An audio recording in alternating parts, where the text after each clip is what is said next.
नमस्ते, मैं हूँ डॉक्टर निकिता और आज का विषय थोड़ा हटके है, थोड़ा पर्सनल है और बहुत ज़रूरी भी है। तो बिना किसी झिझक के सीधा बात करते हैं। सोचिए आप दोनों के बीच वो परफेक्ट मोमेंट है।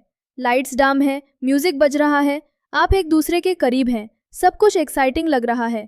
लेकिन कुछ ही मिनटों में वो एक्साइटमेंट खत्म हो जाती है। टच जल्दी जल्दी मैकेनिकल सा लगने लगता है और बाद में आपको लगता है बस इतना सा वो वाला डीप कनेक्शन क्यों नहीं बना। ऐसा क्यों होता है?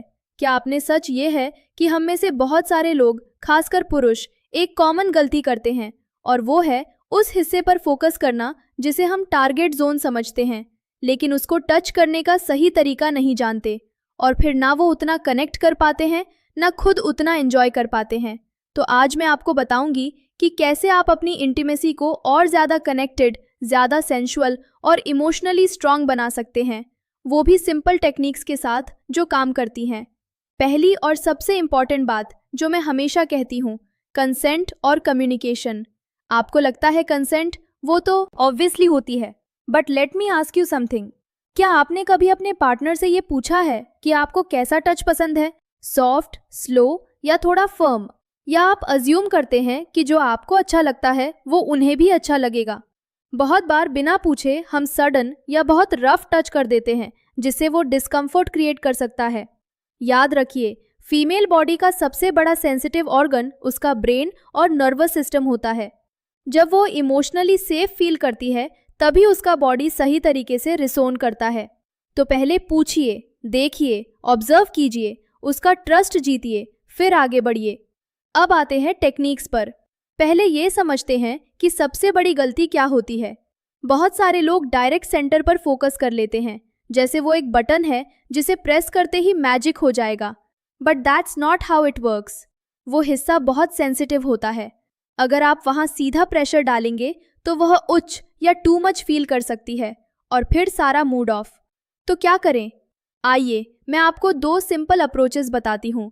पहली technique, circle to centre approach. शुरुआत बाहर से करें। इमेजिन करो जैसे आप एक मंडला बना रहे हो। बाहर से हल्के गोल मूवमेंट में पहले कॉलर बोन के एरिया को, फिर अपर चेस्ट को, फिर साइड कर्व्स को। यहाँ से स्मूथ लाइट टच शुरू कीजिए। जैसे जैसे पार्टनर रिलैक्स होती जाए, सांसें गहरी होती जाएं। धीरे धीरे अंदर की ओर बढ़िए। सेंटर पर हल्का प्रेशर, वो भी तब जब वो रेडी फील करें। ध्यान रखिए, slow and steady wins the rest technique two star movement. अब ये टेक्निक बहुत इफेक्टिव है। इसमें अपनी उंगलियों को हल्का फैलाकर बाहर से अंदर की तरफ स्टार शेप में मूव करें, जैसे आप ब्रश से सॉफ्ट स्ट्रोक्स दे रहे हो। ग्रिप टाइट नहीं होनी चाहिए, बिल्कुल नहीं। अगर आपको लगे कि पार्टनर की सांसें गहरी हो रही हैं या वो आपकी तरफ खींच रही हैं, तो समझ लीजिए आप सही डायरेक्शन में हैं। अब बात करते हैं प्रेशर की। बहुत सारे लोग सोचते हैं कि ज़्यादा प्रेशर का मतलब ज़्यादा pleasure, but that's a myth. कुछ लोग पिंच कर देते हैं, कुछ लोग टाइटली ग्रिप कर लेते हैं। इससे दर्द हो सकता है। इसके बजाय मैं सजेस्ट करती हूँ क्रैडल नॉट पिंच। अपने पूरे हाथ का इस्तेमाल करें, जैसे आप किसी नाजुक चीज़ को सपोर्ट कर रहे हो। हल्का प्रेस फिर रिलीज, प्रेस देन रिलीज। ये पैटर्न बॉडी को पॉजिटिव सेंसेशन देता है। अगर आप यही रिदम फॉलो करें तो आप देखोगे कि रिस्पॉन्स काफ़ी बेहतर होता है। और एक और बात, इंटेंसिटी को डीमर स्विच की तरह ट्रीट करें। एकदम से स्पीड या प्रेशर मत बढ़ाइए, धीरे धीरे बिल्ड करें। हर महिला की सेंसिटिविटी अलग होती है। किसी को सॉफ्ट पसंद है, किसी को थोड़ा फर्म।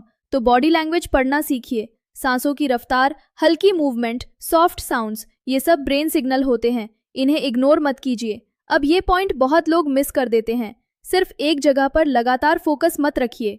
पूरी बॉडी एक नेटवर्क है। अगर आप एक ही स्पॉट पर रिपीट करते रहेंगे तो सेंसेशन कम हो सकती है। तो इसे मिक्स कीजिए। कभी नेक, कभी शोल्डर्स, कभी बैक, फिर वापस आइए, फिर थोड़ा साइड कर्व्स, फिर वापस। इससे एक्साइटमेंट बना रहता है और बोरियत नहीं आती। आप एक रिदम बना रहे हैं, जैसे म्यूजिक में बीट्स होती हैं। अब एक प्रैक्टिकल टिप, अगर स्किन ड्राई है तो थोड़ा सा बॉडी सेफ मॉइस्चराइजर यूज कर सकते हैं। इससे फ्रिक्शन कम होता है और टच स्मूथ रहता है। बट याद रखिए, किसी भी प्रोडक्ट का इस्तेमाल करने से पहले पार्टनर की सहमति जरूरी है।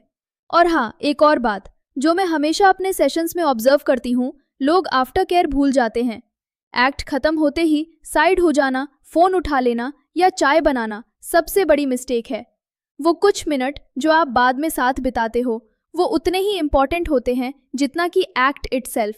कुछ मिनट साथ लेते रहो, हल्का टच दो, गहरी सांसें लो, कुछ बोलो या कुछ मत बोलो, बस वहाँ रहो।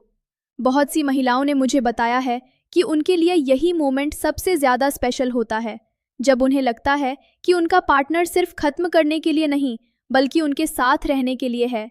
यही असली इमोशनल कनेक्शन है। तो दोस्तों, इंटीमेसी कोई परफॉर्मेंस नहीं है, कोई एग्ज़ाम नहीं है कि आपको नंबर लाने हैं।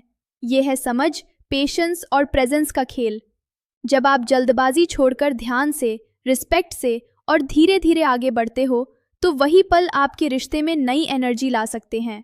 अगर आपको ये वीडियो वैल्यूएबल लगी हो तो लाइक करना मत भूलना। चैनल नया है तो सब्सक्राइब भी कर लेना, क्योंकि यहाँ हम खुलकर लेकिन जिम्मेदारी के साथ हेल्थ और रिलेशनशिप की बातें करते हैं। और हाँ, कमेंट्स में ज़रूर बताइए आपके हिसाब से इंटीमेसी में सबसे बड़ी गलती क्या होती है। मैं पर्सनली आपके कमेंट्स पढ़ती हूँ। मैं डॉक्टर निकिता, आपकी अपनी डॉक्टर, आपसे मिलती हूँ अगली वीडियो में एक और रियल और इम्पॉर्टेंट टॉपिक के साथ। तब तक के लिए अपना ख्याल रखिए, अपने रिश्तों का ख्याल रखिए और हाँ, कभी पूछना मत भूलना कि आपको कैसा पसंद है।